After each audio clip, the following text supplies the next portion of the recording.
할렐루야. 네. 우리에게 익숙한 찬송가 가사를 하나 들려드리겠습니다. 하늘을 두루마리 삼고 바다를 먹물 삼아도 한없는 하나님의 사랑 어떻게 합니까? 다 기록할 수 없겠네요. 한번 불러볼까요? 하늘을 두루마리 삼고 바다를 먹물 삼아도 한없는 하나님의 사랑 다 기록할 수 없겠네. 아멘이십니까? 하나님의 은혜는 우리에게 정말 기록할 수 없을 만큼 어마어마하게 우리에게 주어진 그런 은혜입니다. 그래서 우리 기독교 신앙을 살아가는 사람들은 이 하나님의 사랑을 표현할 때 놀랍다, 경이롭다, 은혜다 라는 이런 등등의 단어를 사용을 합니다. 세상에 그 어떤 종교가 기독교가 강조하는 하나님의 사랑에 견줄 수가 있겠습니까?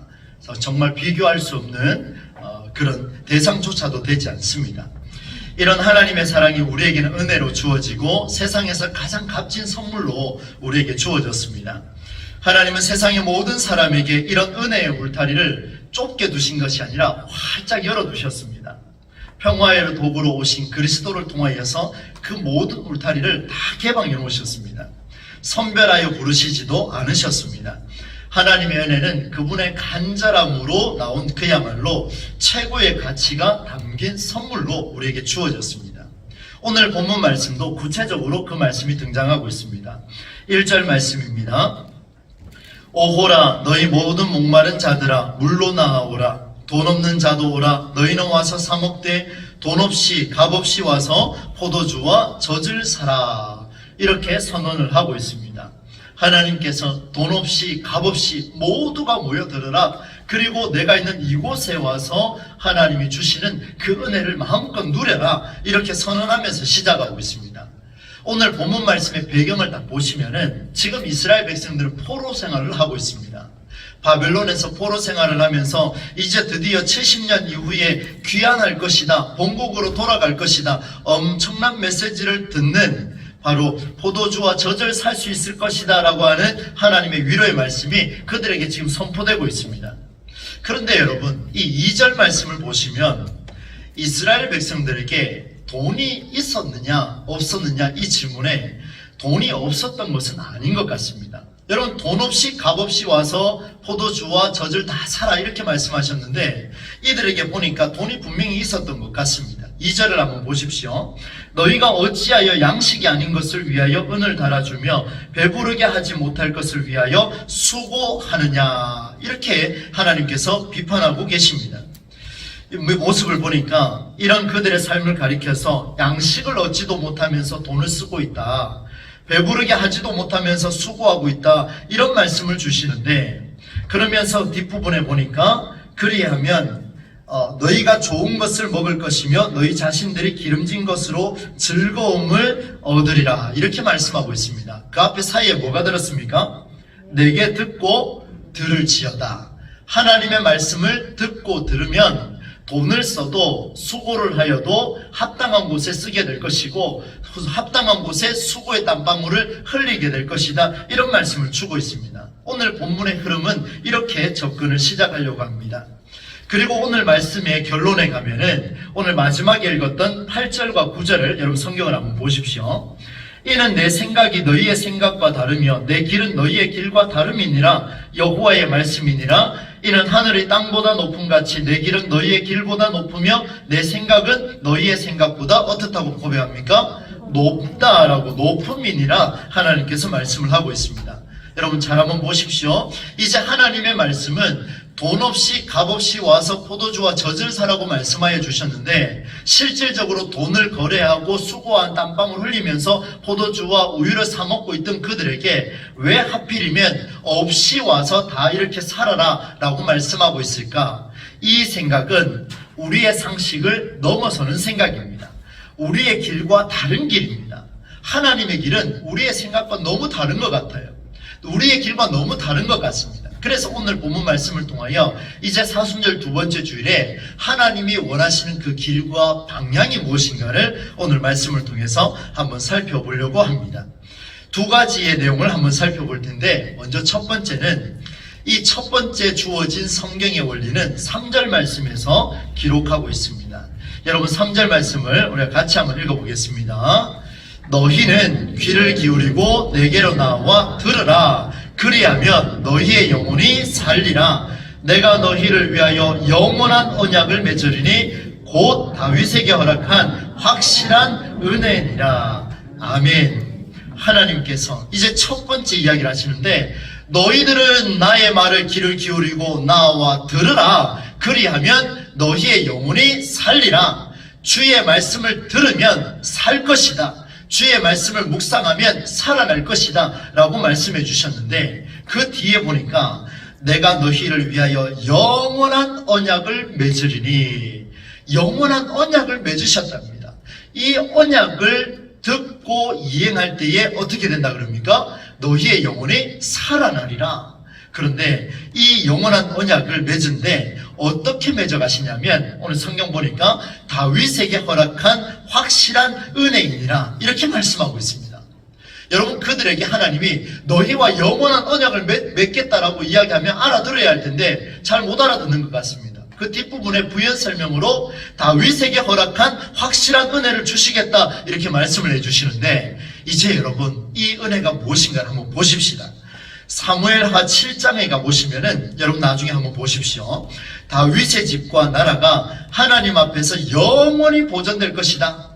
하나님의 허락하신 그 다윗의 나라가 영원히 보존될 것이다. 이런 언약 한 장의 내용이 담겨 있습니다. 사무엘하 7장에 있습니다. 포로 생활에 지쳐있는 이스라엘 백성들에게 어떻게 하면 이들의 마음이 위로가 될까요? 어떻게 하면, 어떤 말씀이 전해져야 이들의 마음이 위로가 될까요? 하나님께서 그들에게 위로를 주시는데, 보니까 영원한 언약이 이스라엘의 역사상 다윗 시대의 가장 큰 영토와 힘을 자랑했던 그때 허락했던 확실한 은혜를 부어주시겠노라 약속해 주셨습니다. 엄청난 메시지 아니겠습니까? 여러분, 지금도 다윗의 나라를 꿈꾸고 있습니다. 다윗의 나라는 그 역사상 지금까지 그만큼 큰 영토를 가진 적이 없습니다. 그만큼 배불리 먹었던 적이 없습니다. 그만큼 평안을 누렸던 시대가 없었습니다. 이 다윗 시대만큼은. 다윗 시대처럼 오늘 우리에게도 영원한 언약으로 다가오시는 하나님의 음성이 오늘 우리 예배를 통해서 들려질 줄로 믿습니다. 그러면 이 영원한 언약 안에 우리가 어떻게 해야 될 것인가, 그 말씀을 한번 볼 텐데요. 언약은 다른 말로 약속이라고 부릅니다. 여러분, 우리 약속을 많이 합니다. 우리는 서로 간에 약속을 참 많이 하죠. 한 사람이 약속을 할 수 있습니까? 아니면 적어도 두 사람이 있어야 서로가 약속을 할 수 있습니까? 혼자서는 약속을 할 수가 없습니다. 여러분, 이 약속이라는 것은 두 사람 이상이 서로 안에 동의가 이루어져야 됩니다. 다른 말로 이야기하자면 두 존재가 서로 안에 동의가 이루어져야 그에 합당한 약속의 효과를 발휘할 수가 있습니다.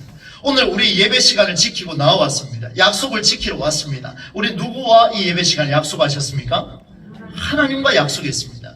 하나님과 우리 인간이 이 약속의 관계를 지금 맺었습니다.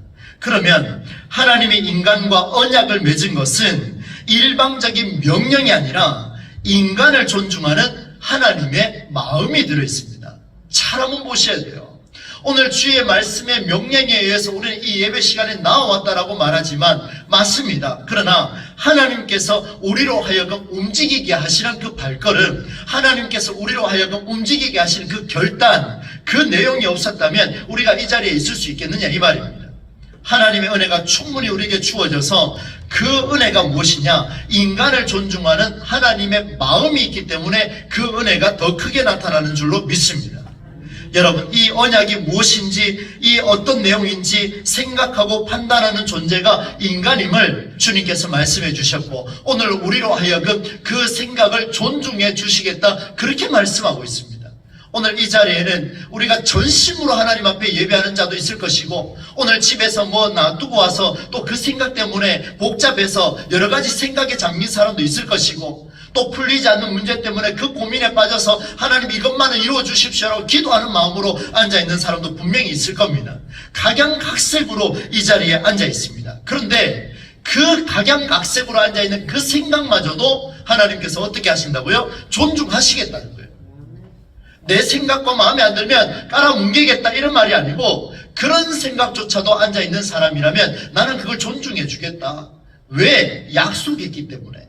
이 예배 시간을 통해서 약속했기 때문에 나는 존중해 주겠다. 다시 말하면 인간은 수동적으로 언약의 내용을 받아서 로봇처럼 작동되어서 응답하는 그런 존재가 아니라는 겁니다. 우리의 생각과 우리의 마음과 우리의 판단이 적극적으로 나타날 때에 그 언약이 좀 더 선명해진다는 것을 하나님께서 보여주고 계십니다. 여러분, 언약을 수동적으로 받기만 해보십시오. 어떤 일이 벌어지겠습니까? 하나님의 놀라운 섭리는 우연한 현상의 일치로 끝나고 말 것입니다. 인간은 이 언약을 필요를 채우는 기계에 불과하고 말 것입니다. 언약은 인간의 참여와 협력이 절대적으로 필요합니다. 여러분, 포로에서 지친 그들에게 하나님께서 말씀하셨어요. 너희들에게 영원한 언약을 맺을 건데 다윗 시대에 맺었던 그 확실한 은혜를 베풀어 주겠다, 이렇게 말씀해 주셨습니다. 그러면 그 은혜를 베풀어 주셨다면 그 은혜의 자리에 들어가야 됩니다. 하나님께서 동부제일교회를 통해서 언약의 말씀을 베풀어 주는 이 성전에 나와야 됩니다. 나오지 아니하고 그것을 반대하면서 그것을 거부하면서 나는 하나님의 은혜를 사모하는 자입니다, 이것은 앞뒤가 맞지가 않습니다. 하나님 앞에 헌신하고 결단하셨다면, 하나님 앞에 기도하고 움직이셨다면 그 소원한 것은 반드시 지켜야 합니다. 반드시 지켜야 하나님께서 그 영원한 언약이 무엇인가를 선명하게 보여주신다는 그런 말씀이에요. 지금 이스라엘 백성들은 굉장히 괴롭습니다. 마음이 복잡합니다. 우리처럼 답답할 수도 있습니다. 이제 공국으로 돌아가야 하는데 지금 있는 이 현실이 마음에 들지가 않습니다. 하나님의 말씀이 죽었습니까? 아니요. 하나님의 말씀이 무시되었습니까? 아니요. 하나님의 말씀은 살아서 역사합니다. 누구에게? 그 말씀에 들어가는 자, 그 언약에 들어가는 자, 그 말씀에 순종하는 자, 그 하나님과 약속한 것을 반드시 지켜내는 자에게 하나님께서 이루어 주시겠다, 그 약속의 말씀을 오늘 본문을 통해서 우리에게 주고 계십니다. 사랑하는 성도 여러분, 우리가 성경의 말씀을 듣고 묵상하며 그 말씀이 주시는 약속의 길로 들어가는 것은 하나님의 살아계심을 증명하는 길입니다. 이 말을 잘 한번 들어보십시오. 약속의 길로 들어간다는 것은 그 약속의 내용을 따라 오늘도 선포되는 이 말씀을 붙들고 살아가는 자에게 놀라운 일이 벌어지는데, 이게 무엇이냐? 우리로 하여금 하나님의 살아계심을 드러내겠다라는 말씀입니다. 우리의 일거수일투족을 통하여서 하나님께서 살아계심을 스스로 드러내시겠다. 누구를 통하여 드러내신답니까? 오늘 예배하는 우리를 통해서 드러내시겠다. 큰 꿈이 있습니까? 큰 비전이 있습니까? 계획하는 것이 있습니까? 주의 말씀에 순종하시기를 주의 이름으로 축원합니다. 매주 선포되는 그 말씀에 아멘으로 크게 받아들일 수 있는 그 믿음의 확신이 생기기를 다시 한번 주의 이름으로 축원합니다. 굉장히 놀랍습니다, 여러분. 이 일이 벌어졌을 때 하나님이 살아계심을 여러분의 회사를 통하여, 여러분의 직위를 통하여, 여러분의 위치를 통하여, 여러분의 현실을 통하여 누가 드러내신다고요? 하나님이 직접 살아계심을 허물과 죄 많은 우리를 통해서 드러내시겠다, 이 말씀하시는 거예요. 엄청난 말씀이 아니겠습니까? 약속의 내용, 성경에 선포하는 삶을 살아내는 자들에게 이 복이 열려집니다. 이 복이 구체적으로 어느 정도인지를 보여드리겠습니다. 5절 말씀입니다. 5절 말씀을 같이 한번 읽어보겠습니다. 보라, 내가 알지 못하는 나라를 네가 부를 것이며 너를 알지 못하는 나라가 내게로 달려올 것은 여호와 내 하나님 곧 이스라엘의 거룩하신 이로 말미암음이니라. 이는 그가 너를 영화롭게 하였느니라. 아멘. 무슨 말인지 잘 모르겠지요, 그죠? 제가 처음에 읽었는데 아무리 읽어도 무슨 말인지 이해가 되지 않았습니다. 네가 알지 못하는 나라를 네가 부를 것이다. 이 도대체 무슨 말일까요?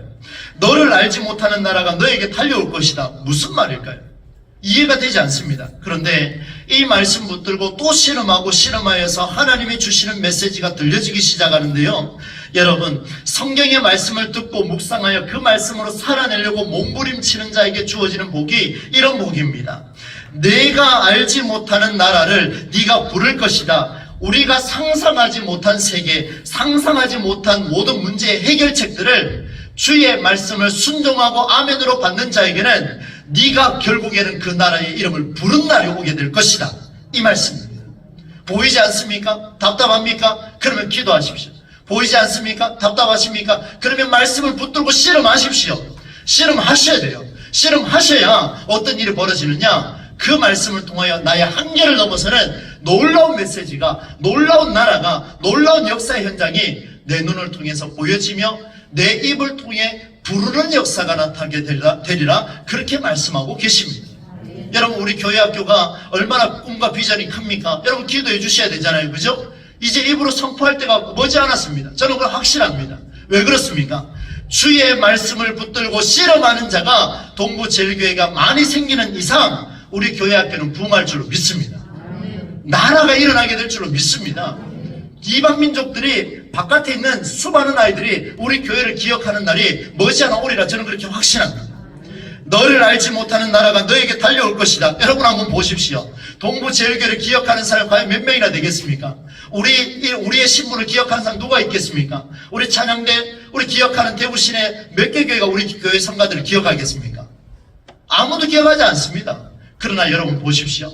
주의 말씀을 순종하고 그 말씀을 살아내려고 오늘도 몸부림치는 자가 있는 교회라면, 오늘도 몸부림치는 교회가 있는 자라면, 그 가정이 있는 자라면 어떤 일이 벌어지냐? 너를 기억하지 못하는 나라가 너에게 달려오는 역사가 나타나게 될 줄로 믿습니다. 오늘 제가 너무 가슴 벅찬 것 같습니다. 말이 계속 꼬이네요. 네, 정말입니다. 이 가슴 벅찬 일들이 우리에게 일어난다고 하나님 말씀해 주시는데 전혀 우리와 상관없던 자들이 달려올 것입니다. 답답하고 힘든 모든 문제를 풀어갈 놀라운 해답이 곧 우리에게 밀려올 줄로 믿습니다. 너에게 굴복하는 날이 있게 될 줄로 믿습니다. 여러분을 힘들게 하는 사람이 있습니까? 여러분 기도해 보십시다. 말씀 붙들고 실험해 봅시다. 결국에는 하나님께서 여러분을 통하여 그로 하여금 무릎 꿇게 하는 역사가 일어나게 될 줄로 믿습니다. 이런 놀라운 일이 나타나야 하는 이유가 있습니다. 왜냐하면 하나님께서 너를 영화롭게 하실 것이기 때문입니다. 하나님의 목적은 여기 있습니다. 이름이 세상에 빛날 만하다라는 뜻을 가진 영화롭다. 우리 모두를 이 자리에 계신 한 분 한 분 모두에게 영화롭게 하시기 위해서 하나님께서 그런 역사를 펼쳐나가시는 줄로 믿습니다. 기대하십시다. 꿈을 가지십시다. 하나님께서 열어주실 거예요. 분명히 열어주실 겁니다. 이를 위해서 우리에게 요청하시는 하나님의 음성이 있습니다. 여러분, 언약은 일방적인 일이 아니죠. 쌍방이라고 말씀을 드렸습니다. 적어도 두 사람 이상이 모여야 서로 간에 동의가 있기 때문에 약속이 이루어진다. 그런 말씀을 드렸습니다. 하나님이 다윗과 맺은 언약이 하나님이 정한 외로운 언약이 되지 않게 하기 위해서는 오늘 우리에게 절대적으로 필요한 것이 있습니다. 이제 믿음으로 6절 말씀을 같이 한번 선포해 보겠습니다. 6절입니다. 너희는 여호와를 만날 만한 때에 찾으라. 가까이 계실 때에 그를 부르라. 아멘. 하나님께서는 우리와 대화하기를 원하십니다. 쌍방간의 대화가 일어나기를 원하십니다. 일방적으로 선포하는 것이 아니라 그 말씀에 순종하고 함께 대화하는 그 사람을 찾고 계시는데 오늘 주님 말씀하십니다. 사랑하는 동부제일교회여, 여호와를 만날 만한 때에 찾으라. 하나님께서 말씀하시는 가까이 계실 때에 그의 이름을 부르라 말씀하고 계십니다. 오늘 우리가 여기에 응답해야 되지 않겠습니까? 여러분, 세상을 사랑하시되 죽기까지 사랑하신 예수님의 생애를 기념하는 사순절, 우리는 두 번째 주일을 보내는데 오늘 우리 주님께서 먼저 이 세상과의 소통을 보여주셨습니다. 한번 들어보십시오. 우리를 위한 예수의 죽음은 당시 사회와 종교 그리고 세상의 제도 안에서 일어난 일이었습니다. 예수의 죽음은 자신을 위한 것이 아니라 모든 피조물을 위한 것이었고, 예수께서 살아내신 죽음은 철저하게 피조물과 우리 인간과 협력하여 소통하여 대화하여 구원을 이루어가는 하나님의 놀라운 섭리를 보여준 은혜입니다. 아멘. 그렇습니다, 여러분. 예수님께서 우리에게 먼저 사랑을 보이셨죠. 죽음이라는 통로를 거부하지 않으셨습니다. 죽음을 기적으로 둔갑하지도 않으셨습니다. 어떻게 하셨습니까? 세상의 방법과 세상의 마음과 세상의 통치와 같이 대화하면서 구원을 이루어낸 역사가 우리 주님을 통해서 일어났습니다. 엄청난 일 아니겠어요? 이 세상과 벗어난 일이 아니었습니다. 세상 안에 들어오셔서 그 세상과 소통하고 그 세상과 함께하여서 어떤 일을 벌어지느냐? 하나님의 역사를 이루어낸 것이 바로 우리 예수 그리스도의 공생의 사역 속에서 일어났습니다. 세상에서 보이신 예수님의 소통 방법이 오늘을 살아가는 우리의 신앙생활의 방법이자 원리가 됩니다. 하나님을 찾으시고 하나님을 가까이 계실 때 부를 수 있는 은혜가 우리에게 일어나기를 간절히 소망합니다. 사랑하는 성도 여러분, 오늘 하나님께서는 모든 인생을 대상으로, 모든 피조물을 대상으로 회복하게 하실 것을 영원한 언약이라는 단어를 가지고 우리에게 약속해 주셨습니다. 다윗 시대만 한 것이 아니고 이스라엘 시대만 한 것이 아니고 오늘 2023년도를 살아가는 동부제일교회 모든 권속들에게 주신 언약이 영원한 언약인 줄로 믿습니다. 우리를 영화롭게 하시고자 만들어내신 하나님의 언약인 줄로 믿습니다. 그런데 이 은혜가 얼마나 크게 나타나는지를 이제 말씀을 맺으면서 10절과 11절 말씀을 우리 뜻을 생각하며 함께 읽어보겠습니다. 10절과 11절입니다. 이는 비와 눈이 하늘로부터 내려서 그리로 되돌아가지 아니하고 땅을 적셔서 소출이 나게 하며 싹이 나게 하여 하종하는 자에게는 종자를 주며 먹는 자에게는 양식을 줌과 같이 내 입에서 나가는 말도 이와 같이 헛되이 내게로 되돌아오지 아니하고 나의 기뻐하는 뜻을 이루며 내가 보낸 일에 형통함이니라. 아멘. 여러분, 뜻을 생각하면서 읽으셨습니까? 무슨 말인지 이해가 되셨습니까? 저는 이 말씀이 처음에는 이해가 되지 않아서 표준 세번역으로 다시 한번 봤습니다. 한번 들어보세요. 비와 눈이 하늘에서 내려서 땅을 적셔서 싹이 돋아 열매를 맺게 하고 씨 뿌리는 사람에게 씨앗을 주고 사람에게 먹을 거리를 주고 나서야 그 근원으로 돌아가는 것처럼, 여기서 그 근원으로 돌아가는데 누가 돌아간다고요? 비와 눈이 다시 제자리로 돌아간다는 이야기예요. 여러분 보세요. 비와 눈이 하늘에서 내렸습니다. 땅을 적셨습니다. 싹이 돋아났습니다. 열매를 맺겠습니다. 종자를 가지겠습니다. 먹을 거리를 주고 나서야, 할 일을 다 하고 나서야, 그제서야 하늘로 돌아간다 이 말입니다. 그런데 이처럼 하나님의 역사가 나타나는데요, 나의 입에서 나가는 말도 내가 뜻하는 바를 반드시 이루고 나서야, 내가 하라고 보낸 일을 성취하고 나서야 나에게로 돌아올 것이다. 하나님의 음성입니다. 비와 눈이 자기의 소임을 다 하고 난 뒤에 하늘로 돌아가듯이 하나님의 메시지는 이미 우리에게 선포되었습니다. 영원한 언약으로 선포되었습니다. 그 언약의 말씀은 하나님의 뜻을 이루고자 하는 바를 이루고 났을 때, 하나님의 하라고 보낸 일을 성취하고 났을 때 그 말씀이 다시 하나님께로 돌아가게 될 줄로 믿습니다. 그전엔 절대로 돌아가지 않습니다. 왜? 성경 그렇게 선포했거든요. 하나님은 거두시지 않습니다. 우리에게 반드시 영원한 언약을 이루고자 약속하셨으니 그 약속을 이루는 그날까지 내가 성취되는 모습을 보고서야 내가 그 말을 다시 거두겠노라 주님이 말씀하셨습니다. 사랑하는 성도 여러분, 여호와를 만날 때에 찾으시기를 바랍니다. 가까이 계실 때에 부르시기를 바랍니다. 이유는 영원한 언약이 끝까지 유지되기 위해서 우리가 할 소임을 다 할 수 있는 은혜가 우리에게 나타나기를 간절히 소망합니다. 사랑하는 동부지역의 모든 성도들의 삶의 터전에서 이런 언약 안에 숨겨진 은혜가 우리에게, 우리 모두에게, 특별히 여러분의 삶의 터전에서 여러분이 계획하는 모든 일정 속에 일어날 수 있기를 주 예수 그리스도의 이름으로 간절히 축원합니다. 하나님 아버지, 오늘도 귀한 말씀을 통하여서 하나님의 음성을 듣게 하시니 감사를 드립니다. 하나님께서는 우리에게 영원한 언약을 허락하여 주셨고 다윗 시대에 허락하셨던 그 언약을 우리에게도 보여주셨는데, 이제 이 언약을 성취하고자 하나님을 가까이 계실 때 찾으며 만날 만할 때에 부르짖을 수 있는 우리의 심령이 되게 하여 주옵소서. 모든 소임을 다할 때까지 그 말을 거두지 않겠다 약속하셨으니 하나님 아버지여, 우리가 살아가는 삶의 현장 속에 하나님의 말씀이 쏙쏙히 살아나고 응답되는 역사를 경험하게 하여 주시옵소서. 하나님의 도우심이 함께 하시기를 원하오며 예수님의 이름으로 축복하며 기도하옵나이다. 아멘.